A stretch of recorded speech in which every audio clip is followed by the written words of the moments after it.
Hello ladies and gentlemen, and welcome to the Finance Channel. My name is Daniel, and today I'm going to be going through Slack stock, ticker symbol WORK, or pretty much work. In this video, I'm going to go through Slack's fundamentals, their business model, their revenue growth, and analysts' expectations. At the very end, make sure to stick around as I'm going to give my buy targets for the stock. Here's a quick overview of Slack, trading at around $25.70 per share, right around a $14.6 billion market cap, so definitely not a small company we're talking about here. Now, if you are new here, make sure to subscribe to see more videos just like this one, and hit that like button as it really helps the channel out and helps motivate me to make new videos. If you have any companies or ticker symbols that you want me to take a look at, make sure to drop the name, or again, the ticker symbol, down in the comments section below. Now, Slack is a company revolutionizing email, which hasn't changed in decades. Slack is a channel-based messaging platform. With Slack, people can work together more effectively, connect all their software, tools, and services, and find the information they need to do their best work, all within a secure, enterprise-grade environment. And you can just see how clean Slack's interface is here right now, how clean, how modern, and again, how appealing this is to a lot of workers.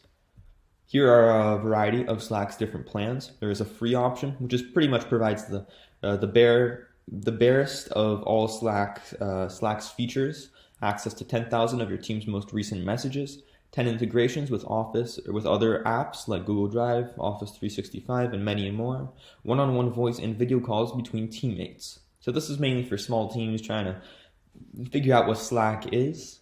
Now they have a standard plan for around $6.70 US, which provides a full breakdown of all messages typed within the platform. The free plan limits that to only 10,000 messages archived.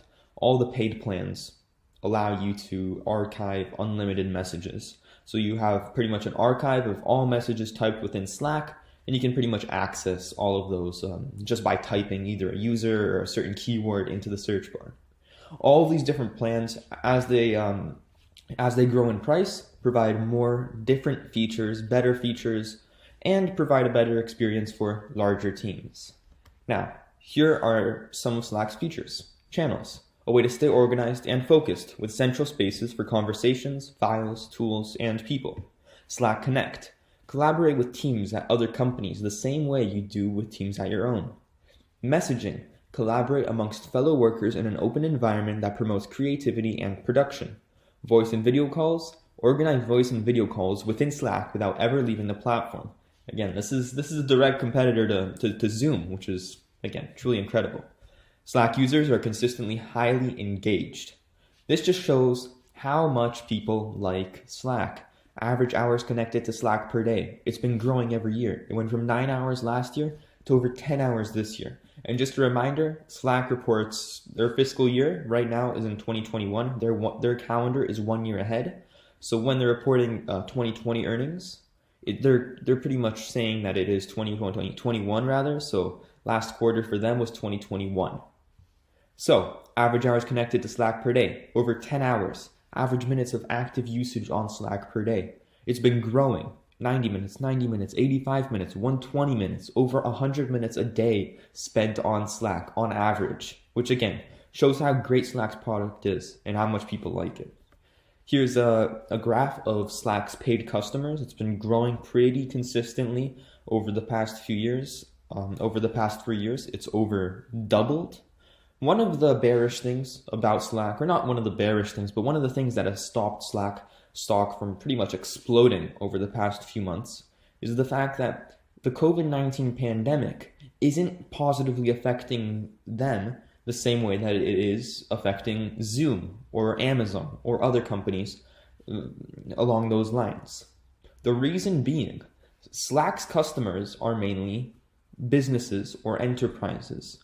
A lot of these businesses or enterprises are hurting right now.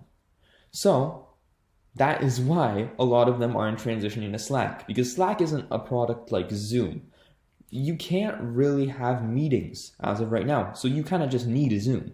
Slack, you could still use email. Slack is just better, right? So not as many people are pretty much being forced to switch to Slack as they are being switched to Zoom, but they are showing great revenue growth, stable revenue growth, which means they're going to continue growing at this pace for years to come. I want to take a look at like Peloton, for example. I want to see Peloton grow revenue by 200% next year, like they're expected to do next quarter. Again, just something to think about. Slack has over 2,300 app integrations. Companies we know, companies we use, these are apps that fully integrate into Slack very well. And again, it shows how great Slack's product is and how well they integrate with other apps. Now, Slack Connect creates a secure network for organizations to communicate together. Slack Connect is a truly incredible piece of technology that Slack has come up with. It allows users who use Slack to pretty much set up chats with other companies. This exposes other companies to Slack and pretty much allows them to experience the product and possibly switch to it at their own company. So it's pretty much free advertising and allows them to pretty much try out the product and see how great it really is. This number has been consistently growing, which is, again, what we want to see because of how great this technology is. Slack Connect endpoints growth is increasing as the network scales. This is how many different endpoints there are with Slack Connect, how many different pretty much companies are using, or how many companies are collaborating on Slack. Strong retention and expansion within existing customers is their net dollar retention rate. It's over 100%, which is truly incredible. This is how much of their revenue they are keeping for next year. And that's actually growing because of how many people are upgrading their plans to more expensive plans like we were looking at before. A growing percentage of revenue from large customers. Around 50% of the revenue is from customers that pay over $100,000 a year, which is great because a lot of these giant companies that are paying over $100,000 a year are pretty much companies that aren't going to stop using Slack, no matter what happens because of the scale that they are at already. So it's definitely a stable revenue source at 50%. And again, it's great to see because we have companies that paying over $100,000 for Slack, which just speaks of their product quality and how good it is. Strong Q2 wins across a large breed of industries. A lot of companies that we know about use Slack.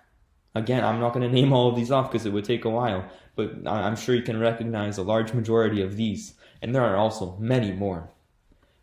Slack and Amazon have recently partnered together. Amazon licenses Slack for all employees, while Slack adopts Amazon Web Services video calling tech. Again, this is just incredible. Slack and Amazon are partnering together. This speaks to Slack's product quality, and it's also incredible to see this happening because Slack would have to pretty much use some sort of video calling tech anyways. So whether that's Amazon Web Services or a different company, they're paying Amazon for their video calling tech, which they would have done anyways. But in return for that, Amazon is pretty much licensing Slack and using it for all 1 million plus of their employees, which in my opinion is pretty much covering the cost of their video calling tech, which is, again, just incredible. And again, I mean, it's Amazon. They're partnering with Amazon. It speaks about their product quality. And I think this is an incredible partnership that will continue to blossom in the future. Now, one of the biggest causes for concerns, if not the only cause for concern, is Slack's competition with Microsoft Teams. Microsoft Teams is a product pretty similar to Slack, a video communication tool or a messaging communication tool between companies that pretty much replaces email. The problem, however, is that Microsoft is bundling Microsoft Teams within its Office 365 subscription. So a lot of companies that have Office 365 subscriptions get Microsoft Teams for free.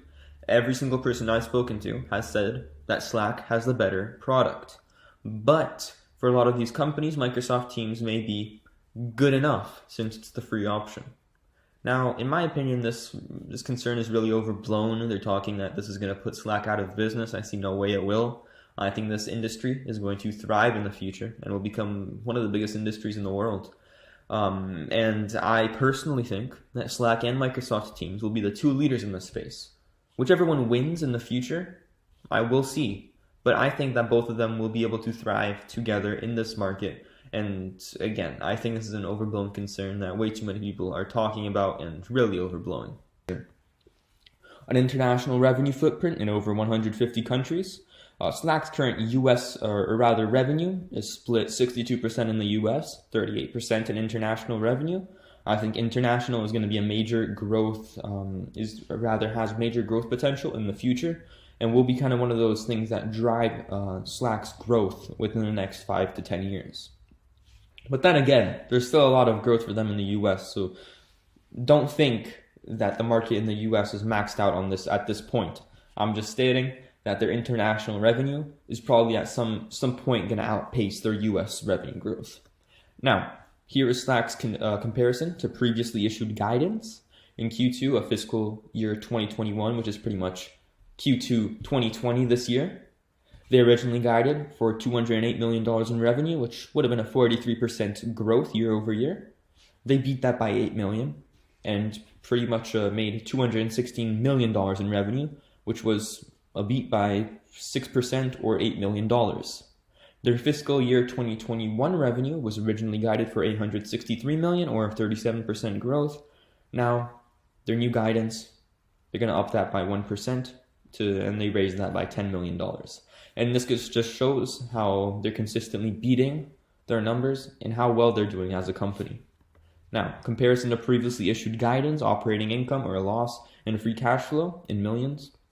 Slack currently is a company that is losing money. We can see here, Q2 fiscal 2021 non-GAAP operating loss. Their previous guidance was to lose $20 million. They beat that by $13 million, and they only lost 7. Again, they keep beating these numbers. Fiscal year 2021 non-GAAP operating loss. So this is for the entire year. They originally were supposed to lose about $105 million. They beat that by 32, and their new guidance is that $73 million loss.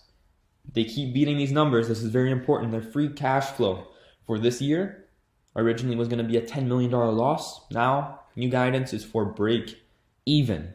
This is great because they're not losing any money, and they're actually pretty much next year going to be adding money to their cash every year and not having to really spend anything. Now, analysts currently expect this company to grow by around 40% or right under 40% for this year and under 30%, a good amount under 30% for next year. I think analysts are wrong on this one. I think Slack is going to grow well over 40% this year, and next year I do not see Slack growing under 30% revenue. I think Slack is a company that's going to be growing revenue by over 30% for the next 3 to 5 years. I think Slack's next year revenue growth is going to be around 35%. I would not be surprised if some quarters hit that 40% revenue growth. Now, analysts are expecting Slack to lose money next year, around 8 cents, or rather negative 8 cents of EPS, which is pretty much earnings per share. I think that there is a large chance that Slack could, keyword is could, itch out a small profit next year. And again, you know what happens to companies that report unexpected earnings rather than losses. I'm not saying this is going to be the next Tesla. I'm pretty confident that it, probably won't be a next Tesla and probably won't 10x over the next year. But if they do start reporting positive earnings next year, that could be a major catalyst for the stock and an amazing thing for the company. Now here we have Slack's balance sheet. I think this is just an incredible balance sheet. I'm going to show you guys why here in a second. Slack has $1.7 billion in total current assets. This is money that they can pull out whenever they want. They have access to this money and can use it pretty much whenever they want. Their total current liabilities stands at $518 million. So if they wanted, they could pay off those current liabilities and still have well over $1 billion in just cash sitting in the bank, which is just incredible. Their long-term liabilities are at $1.3 billion. They've got $630 million in long-term debt. I see no problem with this. Again, this is just a company that is going to be pulling out so much money in the future that I see no problem with this. I see this as an opportunity to acquire other products, other services that can make Slack even better just because of this financial position that they're in. I see no problem with this balance sheet, and this pretty much reduces the chances of bankruptcy to well under 0.1%. There's a very small chance of bankruptcy over the next few years due to great debt. So here we have Slack's balance sheet. I think this is an incredible balance sheet. Total current assets at $1.7 billion. Total current liabilities at $518 million. Again, I see really no problem with this. At $1.7 billion in current assets, they could pretty much pay off all of their long-term liabilities, all of their current assets, and still have a ton of money left over. That being said, I think they could even extend some of that debt even longer term just to have access to that cash if they want to make any acquisitions in the future. So no problem with this balance sheet. I see this as an opportunity rather to make further acquisitions in the future. Now, Slack is currently trading at around a $14.6 billion valuation at a price to sales of 19, which is pretty reasonable. I think this honestly might be pretty undervalued in comparison to a lot of these high growing software as a service tech companies. At a price to sales of 19, keep in mind they have revenue growth over 30%, well over 30% in my opinion, set out for them over the next 3 to 5 years. So with that, the stock is going to look incredibly cheap in a couple years. And as they continue to recognize more of that profit rather, this is just going to be incredible, watching the stock go up and up and up. So, my buy targets for this stock, if it ever got under 25, which is pretty soon, I mean, what's it? It's at $25.70.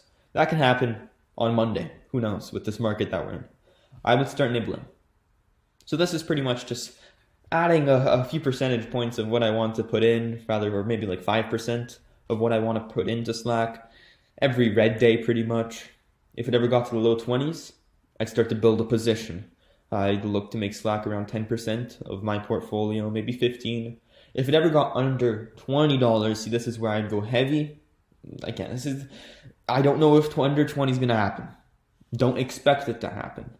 Because, again, this company's already pretty cheap in comparison with all of these other companies. So the only way it really goes under 20 is if we see a larger pullback in the tech sector, which, again, we have been seeing that over the past week rather.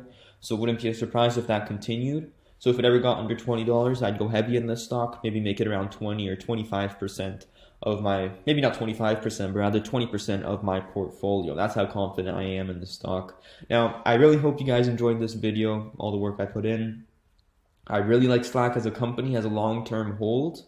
I think this is going to be a great company to hold over the next 3 to 5 years. And again, if you guys have any thoughts, make sure to drop them down in the comment section down below, and maybe let's start a conversation down there. Thank you so much for watching, and have a great day.